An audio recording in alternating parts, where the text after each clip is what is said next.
Bonjour, cher frère qui aimait Dieu, qui a fait confiance en Jésus-Christ. Le Christ Jésus n'est pas une affaire de religion. C'est la parole éternelle de Dieu qui sauve. C'est de ça qu'il s'agit. Voilà. C'est très important. La religion permet à ceux qui ont la même foi de se retrouver. Voilà. Maintenant, il arrive que certains à l'intérieur posent des actes qui sont liés à l'iniquité, au péché. Ça, c'est une autre affaire. Voilà, c'est une autre affaire. Et ces genres de personnes qui sont dans des religions et qui ont commis des crimes comme d'autres, il y en a dans toutes les dénominations religieuses. Il n'y en a pas eu partout. Il y en a eu partout. Voilà, c'est clair. Le pape Alexandre VI a posé des actes très négatifs. Nicolas V a posé des actes très négatifs. Nicolas V a donné la permission aux gens de pratiquer la traite négrière. Alexandre VI, on le sait, était un prêtre, était un pape débauché. Mais dans le protestantisme, on a vu des gens aussi commettre des crimes. Dans l'hindouisme, on a vu des crimes, on a vu des massacres entre hindous et puis musulmans en Inde. Voilà. On a vu au Pakistan des musulmans qui accusent faussement des gens d'avoir blasphémé pour les faire tuer, etc. Donc dans toutes les religions, il y a des dérives. Ça, c'est lié au comportement humain. Ce n'est pas lié à la religion en tant que structuration, mais permettant à l'homme de se tourner vers l'invisible, vers Dieu. Ça fait deux choses différentes. Peut-être qu'un jour, je ferai peut-être un enseignement là-dessus pour que les gens comprennent la différence des choses. Voilà. Ça dépend des individus. C'est une affaire d'individus. Ce n'est pas une affaire d'institution. Alors ici et maintenant, je voudrais parler de Jésus et la question du service. Parce que j'ai vu sur les réseaux sociaux, surtout des Africains qui disent, mais comment se fait-il que Jésus n'a pas condamné publiquement l'esclavage? Pourquoi est-ce que Jésus n'a pas condamné publiquement le fait de réduire des gens dans une situation de servilité envers d'autres? Parce que, concernant la question de l'esclavage, ceux qui en ont fait un élément de crime abject, ce sont les Européens. Ce sont les Européens. Et surtout, et aussi, les Arabes. Les Arabes qui castraient systématiquement les esclaves noirs. C'est cela. Tout ça, ce sont des dérives. Sinon, le fait de servir, vous allez voir ce que Jésus dit du service. L'esclave, c'est quelqu'un qui sert. Donc, l'esclave aussi est serviteur. Mais vous allez voir ce que Jésus en dit. Ce sont les Européens, notamment avec le code noir du roi Louis XIV et son premier ministre Colbert, le roi Louis XIV qui est tant exalté par les Français, alors que ce n'était qu'un criminel, qui a fait faire le code noir pour dire que tout noir partout où il est doit être réduit en esclavage. Ils sont allés jusqu'à dénier l'humanité de l'homme noir pour pouvoir le réduire en esclavage partout. Mais en fait, c'est parce qu'ils voulaient mettre en exploitation les immenses terres des Amériques. Et comme eux-mêmes ils sont paresseux, ils ont trouvé le moyen de dénier l'humanité à l'homme noir pour le réduire en esclavage et ensuite pour l'exploiter après avoir commis un génocide contre les Amérindiens. Voilà les faits historiques. Mais maintenant, le problème c'est qu'ils ont dénié à l'esclavage son humanité. À l'esclave, pardon, son humanité. En Afrique, celui qui est dans la servilité, on ne dénie pas son humanité, on ne dit pas que ce n'est pas une humain. Alors que c'est ce que les Européens ont fait. Et ils ont dit que oui, celui qui est esclave, il n'est plus un être humain, il est comme un objet. Et ça, c'est depuis la Grèce antique que ces gens ont eu ces pensées-là. Depuis la Grèce antique que les gens ont eu ces pensées. Et on le voit, malheureusement, c'est le leucoderme. Avec l'esclavage, la traite négrière, avec la colonisation, avec le néocolonialisme. C'est eux qui commettent des crimes partout et qui se réclament du Christ. Mais ça, c'est le diable qui se révèle du mensonge. Et qui dit qu'il est du Christ, alors qu'en réalité, c'est un loup dévoreur. Jésus-Christ a parlé de cela. Voilà. Et dit, ils font comme s'ils sont des agneaux, alors qu'en fait, ce sont des loups dévorés. C'est ce que les Européens ont fait. Et c'est ce qui a fait que, d'ailleurs, le christianisme a eu du mal à s'implanter. Sinon, les premiers qui se sont convertis au christianisme, comme les Éthiopiens, ils n'ont pas de problème avec ça. Ils n'ont pas de problème avec le christianisme, avec le Christ. Bien au contraire. Ils ont même fait de ces temples souterrains pour honorer le Christ. Quelquefois, il y avait des temples même qui étaient en hauteur, qui étaient difficiles d'accès. Ils ont fait tout ça pour montrer leur foi dans le Christ Jésus. Mais ce sont les Européens qui, au moment où ils faisaient la colonisation, parlaient de l'amour du Christ. Alors que les deux éléments sont antinomiques, les deux éléments s'opposent. Je n'ai pas oublié, je veux parler de Jésus-Christ et la question de la servitude et du service. Qu'est-ce que lui-même il dit? Qu'est-ce que lui-même il a dit? Il dit, le Fils de l'homme est venu pour servir et donner sa vie en rançon. C'est ce que Jésus a dit de lui-même. Il dit, le Fils de l'homme est venu sur terre pour servir et donner sa vie en rançon pour la multitude, pour le salut de la multitude. Vous voyez? Donc, Jésus-Christ se fait même tellement serviteur au point où il donne sa vie pour les autres. Il donne sa vie pour les autres. Et c'est ce qu'il a fait. Vous comprenez? Il donne sa vie pour les autres. C'est ce qu'il a fait. Donc, vous voyez que la question de la servitude, la question de l'esclavage entre guillemets, parce que ce sont les Européens qui ont dit que l'esclave, c'est quelqu'un qui n'est plus un humain. Ça, c'était depuis la Grèce antique. Voilà, avec ceux qu'ils appellent les grands philosophes. Qui étaient des détractés mentaux. Voilà. C'était des détractés mentaux. Ce n'était pas des philosophes. Vous niez l'humanité des autres, c'est quand même grave. Vous voyez. Donc, le fait de servir, au contraire, c'est à exalter parce que Jésus-Christ exaltait cela. Lui-même, il est venu pour servir. Qu'est-ce qu'il a fait? Lui qui est le Seigneur et le Maître, il a assis une serviette à sa taille, lavé le pied de ses apôtres. Pierre n'a pas compris. C'est pour vous dire, il leur a dit, ce que je suis en train de faire, il a dit à Pierre, ce que je suis en train de faire là, tu ne comprends pas. Mais tu vas comprendre. Voilà. Lui-même qui est Dieu, incarné, parole éternelle de Dieu, incarné, il a lavé les pieds de ses disciples. Pour dire ce que c'est que le service. Pour dire ce que c'est que l'humilité. Parce que celui qui est en train de servir, il est dans une position d'humilité. Il est dans une position d'humilité. C'est pour ça qu'il a dit quoi? Il dit, mais faites attention aux petits, c'est-à-dire aux humbles. Faites attention à eux. Parce que c'est eux seuls dont les anges voient le visage du Père. Ce sont les petits là, les humbles là. Ce sont les anges qui voient le visage du Père Céleste. Donc vous comprenez que ce n'est pas tous les anges qui voient le visage du Père Céleste. Vous comprenez? Mais c'est les anges des humbles, des petits là, qui voient le visage du Père Céleste. Et quel exemple encore il a pris pour enseigner ses disciples sur l'humilité et le service? Il a pris un enfant, il l'a placé au milieu d'eux. Il dit, celui qui se fait petit comme cet enfant-là, c'est lui qui est grand dans le royaume de Dieu. Si vous voulez être grand, faites-vous petit et puis mettez-vous au service des autres. Voilà la question du service. Mais l'esclavage tel qu'on l'a fait dans les Amériques et tel que les Arabes l'ont fait au Moyen-Orient. Mais c'est toujours quelqu'un qui est dans la position de service. Mais pour lui, on le contraint à le faire. On le contraint à le faire. Et puis non seulement on le contraint à le faire, mais en plus on le maltraite, on le brime, on le tue, on le massacre. C'est ça qui est malheureux. Sinon, on a vu Jésus exalter le fait d'être serviteur. Mais on a vu cet épisode-là, ce centurion romain, qui aimait son serviteur. Son serviteur était sérieusement malade. Et il s'en inquiétait. Au point où il a envoyé des responsables de la synagogue, parce que lui-même, il a eu à construire une synagogue pour les Juifs.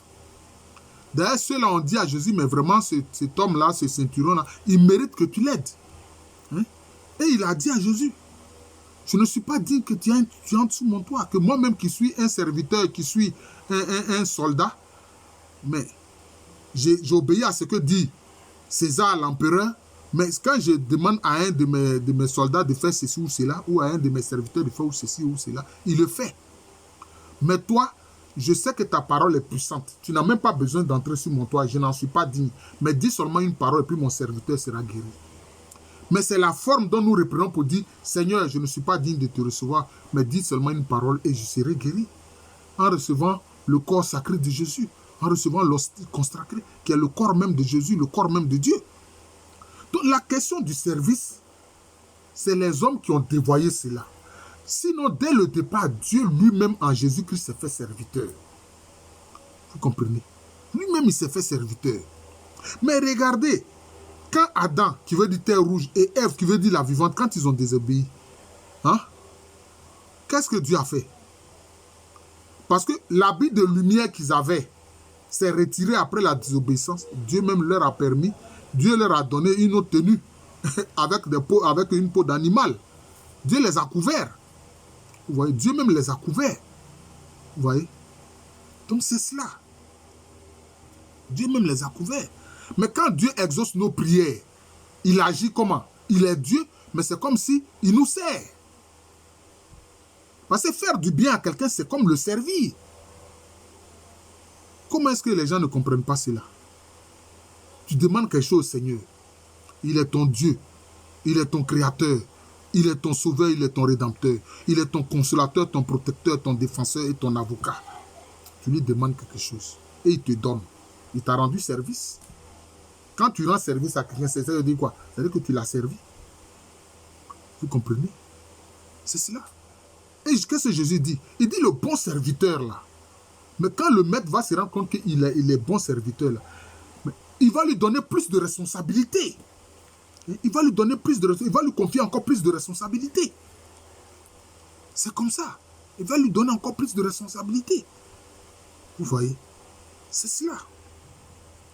Donc, la question du service, hein, de se faire petit et de servir, hein, d'être comme l'esclave des autres, sans déni de l'humanité, comme le font les leucodermes, là, les hommes de Yamnaya. Voilà, c'est ça la différence. Voilà. Sauf que l'esclavage pratiqué par les Blancs, ça a été un déni de l'humanité des autres. Voilà.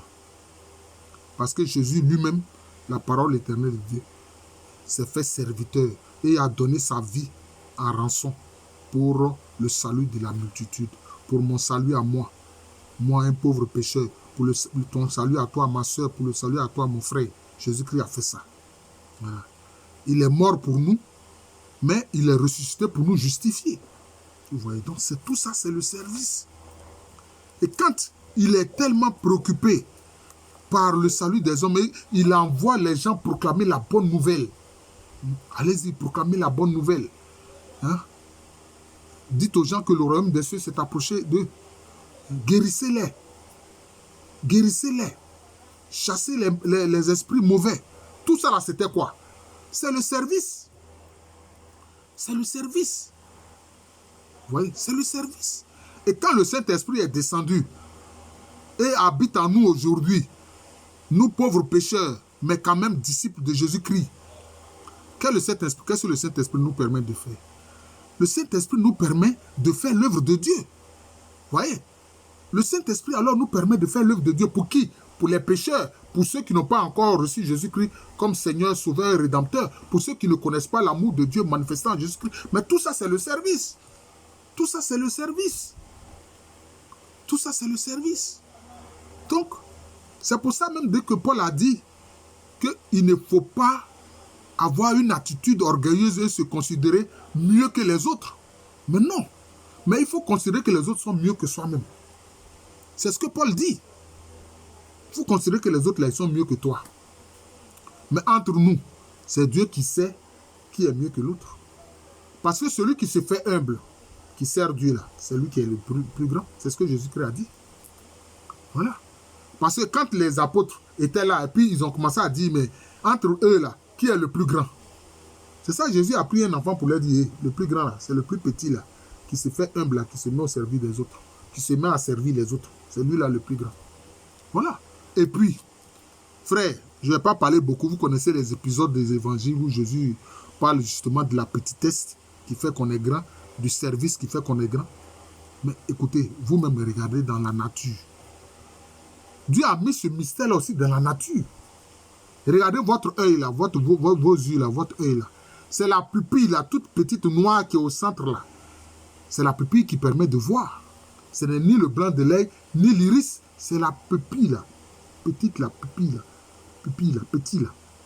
Voilà, c'est ça qui permet de voir. Et puis la pupille là est toujours noire. C'est là-dessus que la lumière se reflète pour que tu puisses voir. Maintenant, j'ai dit, qu'est-ce que les hommes ont découvert? Même dans leur malveillance, ils ont découvert que l'atome qui est tout petit est puissant. Ah oui! Parce que la bombe atomique, là, ça vient de quoi? Ça vient de l'atome qui est tout petit. Vous comprenez? Donc, cela veut dire que Dieu même a mis cette règle-là, cette loi-là dans la nature. Le plus petit, là, c'est le plus puissant. C'est le plus puissant. Le bébé est pris par tout le monde, on le porte. Il peut pisser sur vous, il peut uriner sur vous, il peut déféquer sur vous, vous n'allez pas vous plaindre. C'est vous qui l'avez porté, non? Et le bébé, il est porté. Pour qu'il se déplace, vous êtes obligé de le porter comme un roi. Voilà. Le plus petit et le plus grand. C'est la question de l'humilité. Voilà. Donc celui qui se fait humble, qui sert, là, c'est lui qui est le grand dans le royaume de Dieu. C'est lui qui est le grand au milieu des hommes. Même si les hommes ne s'en rendent pas compte et ils pensent jouer les rois et faire le malin et plastronner. C'est ça. Même les cyclones, bon, ça dépend des régions. Hein. On parle de cyclone quand c'est dans l'océan Indien. On parle de typhon quand c'est dans l'océan Pacifique. On parle d'ouragan quand c'est dans l'océan Atlantique. Mais c'est le même phénomène naturel. Mais quand le cyclone, l'ouragan ou le typhon, l'œil du cyclone, de l'ouragan ou du typhon est petit, il est dévastateur. Mais quand son œil s'élargit, alors il devient une tempête tropicale. Il devient une tempête tropicale et s'affaiblit. Mais tant qu'il est petit là, il est dévastateur. Le plus petit est le plus grand. C'est ce que Jésus-Christ nous a enseigné. Lui-même, il a mis ça dans la création. Le plus petit est le plus grand. Mais on a vu ceux qui utilisaient les esclaves. Mais c'est pour ça qu'ils étaient opposés à la fin de l'esclavage. Parce qu'ils se rendent compte maintenant que sans l'esclave, ils ne peuvent pas vivre. Sans l'esclave, là, ils ne peuvent pas vivre. C'est ce qu'un philosophe a appelé la dialectique du maître et de l'esclave. La dialectique du maître et de l'esclave. Finalement, le maître, il ne peut pas vivre comme l'esclave. Donc, sans l'esclave. Donc, c'est lui qui est devenu dépendant maintenant. Il est dépendant. Voilà. Il est dépendant de celui qu'il domine, celui qui ne considère même pas comme un être humain. Il ne peut plus se passer de lui. Et il a fallu qu'on les dédommage. Et ça, c'est la France qui a fait ça.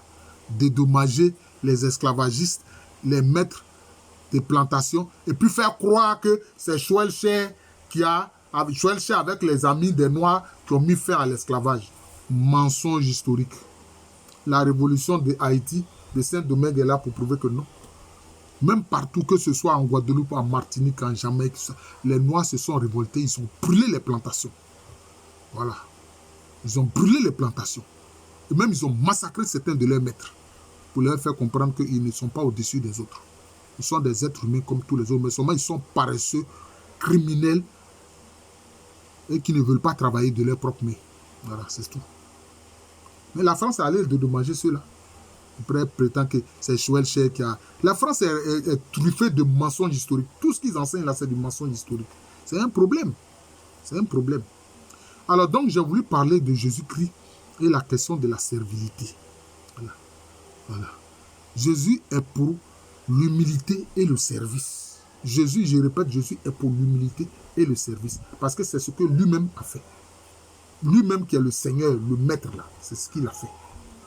Voilà. Et il allait jusqu'à donner sa vie pour nous, ces pauvres créatures, pour nous les pauvres pécheurs. C'est ce que Jésus a fait. Gloire à Jésus. Gloire à Jésus. Honneur à Marie qui a dit oui à Dieu pour que sa parole éternelle, Jésus-Christ, s'incarne. Ben voilà, je suis le frère Jean de l'amour de Jésus. C'est mon nom spirituel. Donc, et à l'état civil, je suis le professeur Luc Amérémy. Abonnez-vous à cette chaîne YouTube qui s'appelle Jean de l'amour de Jésus. Voilà, c'est le nom de cette chaîne YouTube là. Et partagez ces vidéos d'enseignement. Merci encore. Que le Seigneur Jésus-Christ, par le Saint-Esprit, nous rende humbles pour que nous nous mettions au service de nos frères, pour que nous servions le royaume de Dieu de tout notre cœur, de toute notre âme et de tout notre esprit.